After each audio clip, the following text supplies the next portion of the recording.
السلام علیکم ورحمۃ اللہ وبرکاتہ۔ الحمد للہ کفا وصلاۃ وسلام علی عبادہ الذین اصطفى اما بعد۔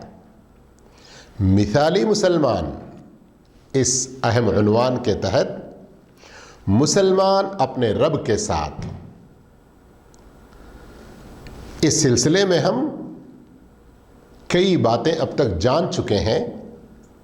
آج یہ ہماری چوتھی قسط، چوتھا حلقہ۔ اس میں فرض نمازیں جماعت کے ساتھ ادا کرنا، کیا اہمیت، کیا فضیلت، کیسا شوق صحابہ کا، اور ہمیں کیسے بننا چاہیے، آئیے جانتے ہیں۔ مسلمان جس قدر ممکن ہو سکے ہر نماز جماعت کے ساتھ پڑھنے کی خوب کوشش کرتا ہے۔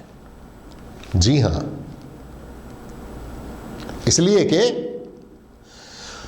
مسلمان نبی کریم صلی اللہ علیہ وسلم کی اس حدیث پر پختہ ایمان رکھتا ہے اور اس پر عمل کرنے کی کوشش کرتا ہے، اور اس عظیم اجر و ثواب کو اللہ عز و جل سے پانے کی کوشش کرتا ہے۔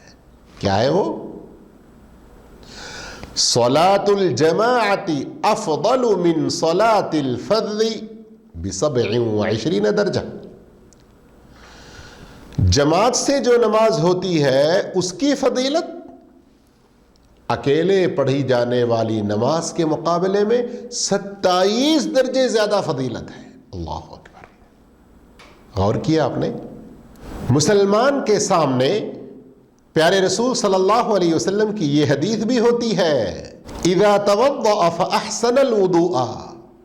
مسلمان جب وضو کرتا ہے اور بہت اچھی طریقے سے وضو کرتا ہے، ثم خرج الى المسجد لا يخرجه الا الصلاة، پھر وہ مسجد کی طرف نکل پڑتا ہے اور اس کے نکلنے کا مقصد سوائے نماز کے اور کچھ نہیں ہے، تو جانتے ہیں کیا فائدہ ملتا ہے؟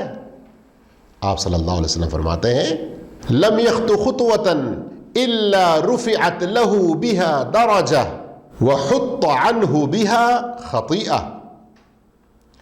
جب بھی وہ ایک قدم رکھتا ہے تو اس کا درجہ بلند ہوتا ہے اور اس کے گناہ اس کے نامہ اعمال میں سے مٹا دیے جاتے ہیں۔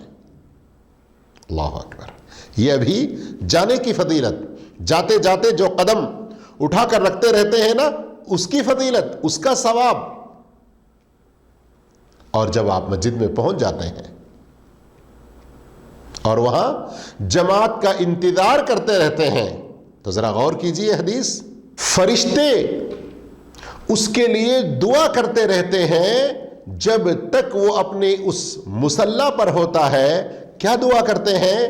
اے اللہ تو اس کے گناہ بخش دے، اے اللہ تو اس پر رحم فرما، اے اللہ تو اپنے ملأ اعلیٰ میں اس کی تعریف فرما۔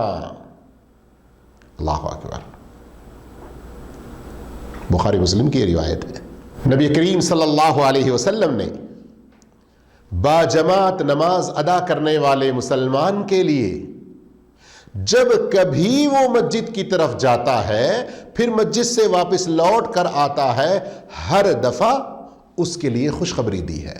کیا ہے وہ خوشخبری؟ من غدا الى المسجد او راح اعد الله له نزلا في الجنة كلما غدا او راح۔ جب تم میں سے کوئی مسجد کی طرف جاتا ہے یا مسجد سے واپس آتا ہے تو جب کبھی وہ جاتا اور آتا ہے، ہر دفعہ اللہ اس کے لیے جنتوں میں بہترین مہمان نوازی کا انتظام کرتا ہے۔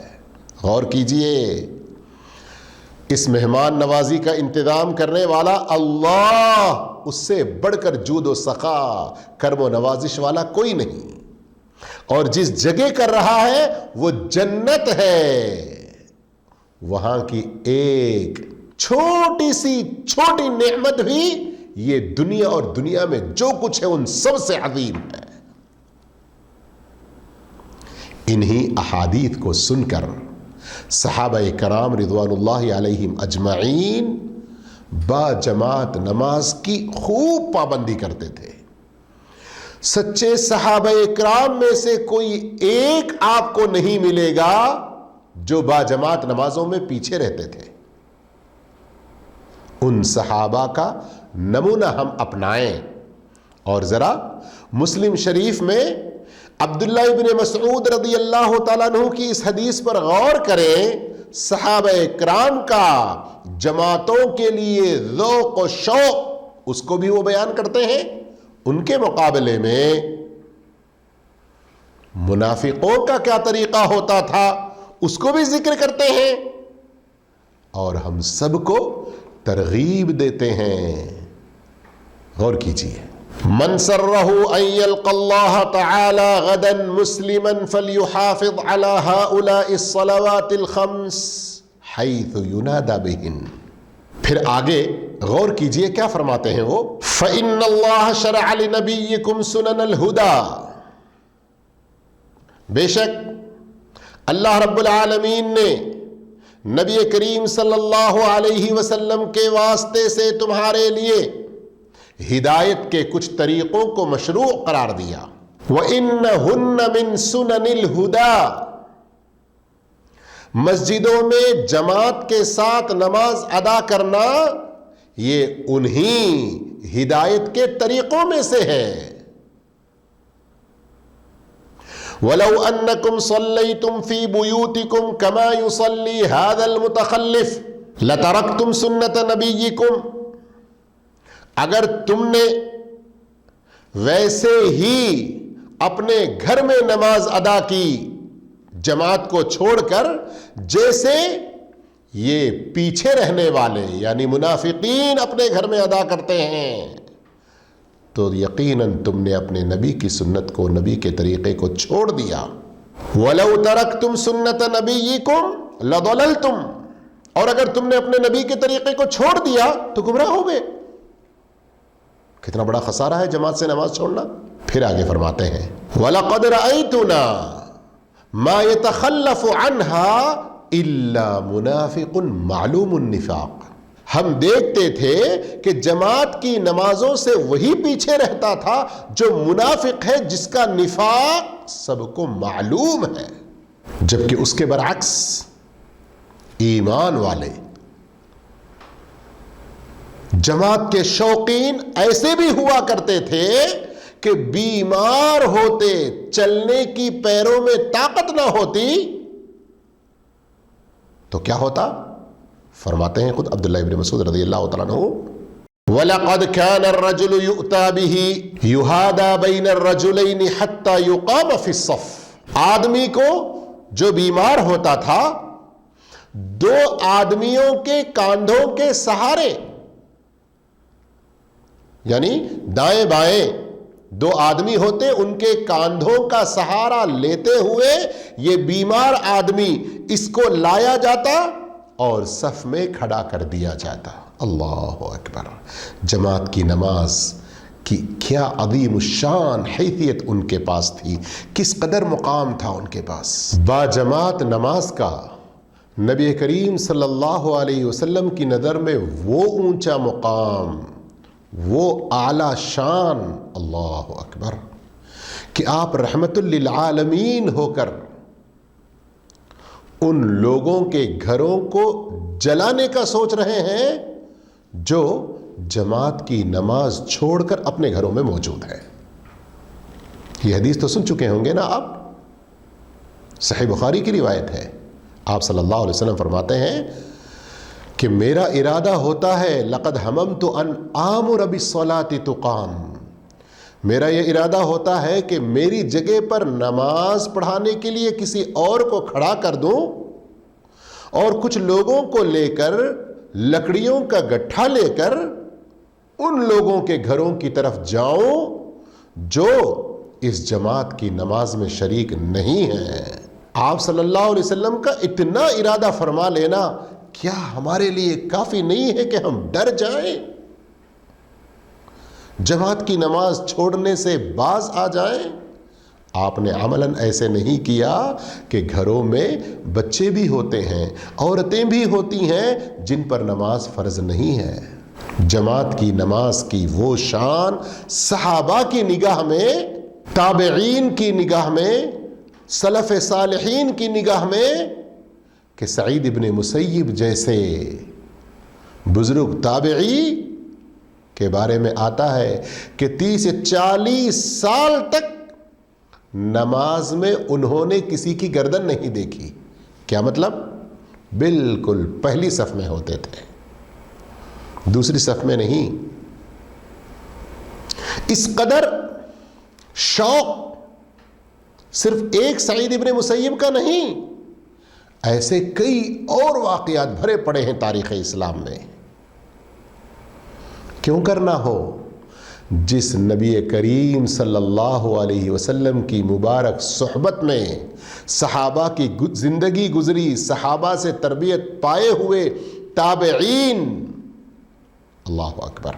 آئیے صحیح بخاری ہی کے حوالے سے ایک اور واقعہ جاننے کی کوشش کرتے ہیں۔ آپ صلی اللہ علیہ وسلم خود ایک موقع پر کتنی بڑی خوشخبری دیتے ہیں، تم میں سے سب سے زیادہ نماز سے متعلق اجر و ثواب والا وہ ہے جو جتنی زیادہ دور سے چل کر مسجد کی طرف آ رہا ہے، ابعدہم ممشن۔ اسی لیے ابی بن کعب رضی اللہ عنہ بیان کرتے ہیں کہ میں انصار کے ایک آدمی کو جانتا ہوں، ان سے زیادہ دور مسجد نبوی سے کسی اور کا گھر نہیں پتا مجھے، لیکن وہ ایک نماز بھی ان کی باجماعت نہ چھوٹتی۔ ایک مرتبہ کسی نے ان سے کہا کہ آپ باجماعت نماز کے اس شوق کو پورا کرنے کے لیے، مسجد آنے جانے کے لیے ایک سواری خرید لیتے، تو کیا جواب دیا انہوں نے جانتے ہیں؟ اللہ اکبر۔ مسجد کے بالکل قریب میرا گھر ہو، اس سے کہیں زیادہ شوق مجھے تو اس بات کا ہے کہ میں اتنی دور سے جو آ رہا ہوں تو میرے قدم جتنے زیادہ بڑھ رہے ہیں اتنی نیکیاں لکھی جائیں۔ جب یہ بات نبی کریم صلی اللہ علیہ وسلم تک پہنچی تو آپ صلی اللہ علیہ وسلم نے کیا خوشخبری دی؟ اللہ اکبر۔ فرمایا قد جمع اللہ لک کلہ ذلک، اللہ نے آپ کے لیے وہ سارے قدموں کا اجر و ثواب جمع کر دیا آپ کے نامہ اعمال میں۔ مسلم شریف کی صحیح حدیث ہے۔ اس لیے جماعت کی نماز میں کبھی پیچھے نہ ہو۔ یہ سلسلہ ہمارا مسلمان اپنے رب کے ساتھ، مثالی مسلمان کے سلسلے وار دروس میں انشاءاللہ آگے جاری رہے گا۔ اگلی ہماری 5ویں قسط کے لیے انتظار کریں۔ اللہ آپ کو، ہم کو، سب کو باجماعت نماز پڑھتے ہوئے اپنے رب کے ساتھ اپنا تعلق بہت مضبوط کرنے کی توفیق عطا فرمائے۔ والسلام علیکم ورحمۃ اللہ وبرکاتہ۔